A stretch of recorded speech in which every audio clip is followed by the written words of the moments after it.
Welcome to RA 24/7. Now, gangs are a scourge on this society, and in particular this village. We've got a team of residential assistants working around the clock to make sure gangs don't become a focus of crime within our halls. But after a recent spike of gang-related activity, we need your assistance this episode to eradicate these scum of the earth from Te Puni village. Our first case tonight involves what we believe to be an infiltration of the Russian mafia within Te Puni village's walls. On Saturday the 9th of August at 4:20 AM, security camera footage captured some scumbag spending over $100 on Bundaberg ginger beer at the Te Puni village vending machines. The day before, on Friday the 8th of August, a package addressed to Vladimir Moshenik mysteriously vanished from Te Puni village reception, which upon further investigation was found to contain petroleum nitrate. Now, we believe this thug is making Molotov cocktails with these purchases. There have also been multiple sightings of a tall blonde Russian man turning up to the car park entrance of Te Puni village, asking to speak to Vladimir and wanting money. Now, we want to bring the man going by the name of Vladimir Moshenik in for questioning. He's been described as a scrawny Caucasian male with short brown hair and often wearing sporting attire such as Canterbury track pants. If you know anything about the true identity of this man, please contact us immediately on 027 563 9220. And remember, this is case number 1.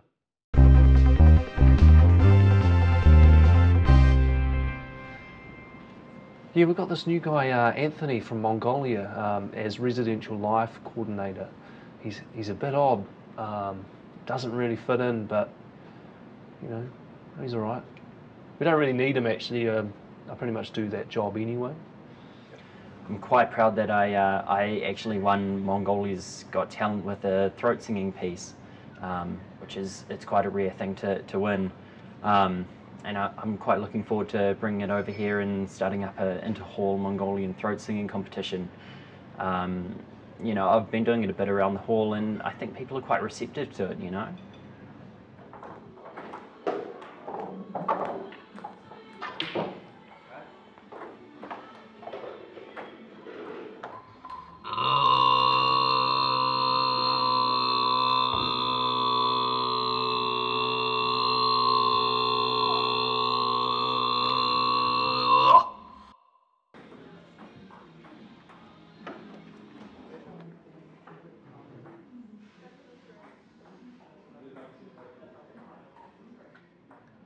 Look, the guy's a fuckwit. You know, he stole my automatic car the other day.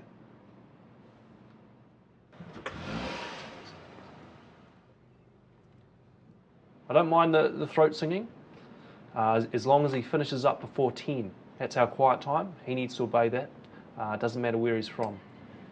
Yeah, I quite like it here, actually. It's a bit different people, not quite the same as in CLV Ulaanbaatar, but it's a bit of a welcome change.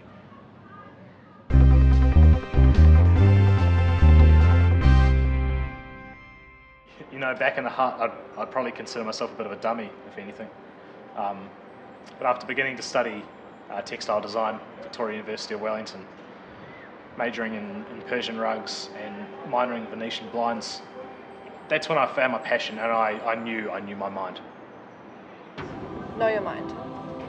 Know your mind. Know your mind. Know your mind. Do you know your mind? Yeah, we actually had a bit of an incident the other day. Someone shat on the floor in the 6th floor bathrooms. You know, these are the leaders of the future, top 20% of the intelligent in the country, and they shit on the floor. We don't get people shitting on the floor in Mongolia.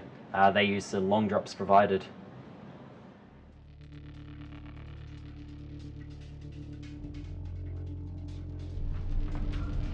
what's going on here.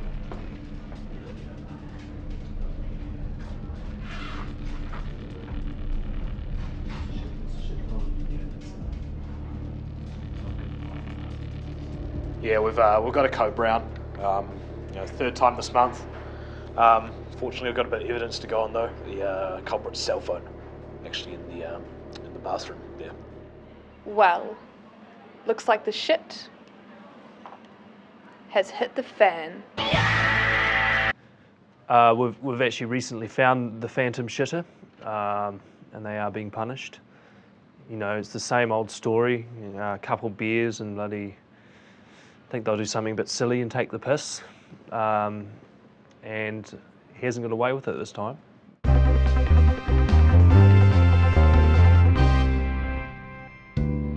You know, after 3 years living in a hall, some people ask me, how do you put up with the noise? And I tell them, noise guard. Noise guard blocks out the most stubborn of noises, including coitus, mnemonic drills, and masturbation, or fapping, as the kids call it. Noise guard is created using organic polymer foams, originally used by NASA to furnish the interior of space helmets. Noise guard is also dungeon approved. Noise guard lets you live the whole life you want to lead. Noise guard, tell them I sent you.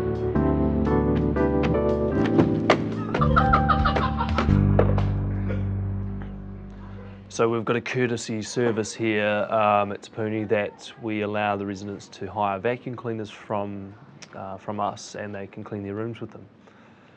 Mostly works fine, and most people bring them back, but we have the occasional incident where a vacuum cleaner will go missing. And recently we've had a number of vacuum cleaners go missing in quite suspicious circumstances. So we are sending RAs out to investigate undercover to see what is happening to these vacuum cleaners. Yeah, so I've been assigned to go undercover to recover the vacuum cleaner from the lair, as it's known. Bit of an odd get-up they get around in normally. Your t-shirts with scribble all down the sleeves, and we're in shorts and a puffer vest. Doesn't make sense. Backwards cap, but you got to do what you got to do. So we're heading to ED 201. It was the last recorded sighting of RoboCop. So that's where we're headed now.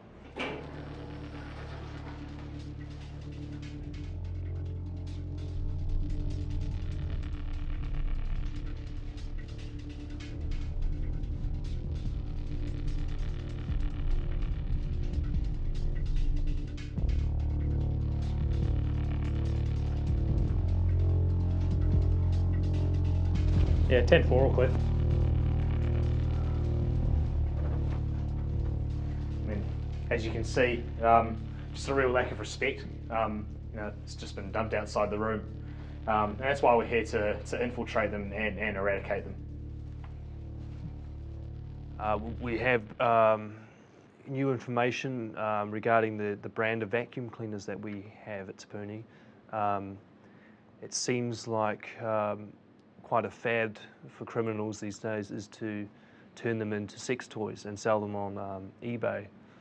So we're actually investigating eBay accounts with the IP address of around the village. It is a possibility. It's sick, yes, but it is a possibility that we have to look into.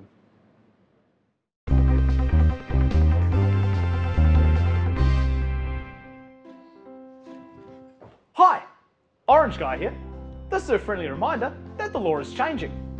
From Saturday the 1st of November, it will no longer be legal to buy certain types of coffee from your local cafe, bar or McCafe. So you're probably wondering, what does this mean for me? Well, for filter coffee drinkers, it doesn't mean a thing. But for espresso coffee drinkers, the only white coffee you'll be allowed is a flat white. So that means drinkers of lattes, cappuccinos, mochas, chai lattes, lemon honey and gingers, and hot chocolates will need to change their order by the 1st of November. There are also a list of acceptable additives and non-acceptable additives. For more information, please visit the website. In our second case tonight, we're looking for Larson Christopher Atkins. Atkins is wanted for running an illegitimate and illegal taxi service and in connection with 4 unsolved hit and runs in the Wellington region. Atkins is described as a short, mouldy male, often wearing a football jersey, and is a known yabbermouth. Now, he's got connections in the East Coast area, so there's a large possibility of a gang connection. Do not approach. Now, we need to find this cheeky cheapskate. If you know anything about his whereabouts, please contact us immediately on 027 563 9220. And remember, this is case number 2. In our third and final case tonight, we're looking for Henry Crichton David Manson. Manson has a warrant for his arrest on multiple counts of identity fraud using the Adobe Photoshop program. He's also wanted for disorderly behaviour at a VUSA event. Manson is described as a short, scrawny, scruffy Caucasian male, often dressed in black and with an air of self-entitlement. He has connections in the Canterbury region, but has recently made connections with the notorious True Brothers gang of the Bay of Plenty. Do not approach. If you have any idea of the whereabouts of Manson, please contact us immediately on 027 563 9220. And remember, this is case number 3.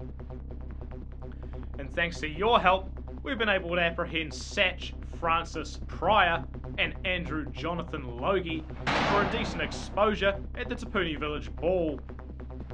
Next week, we'll need your help to catch a new bunch of mindless morons.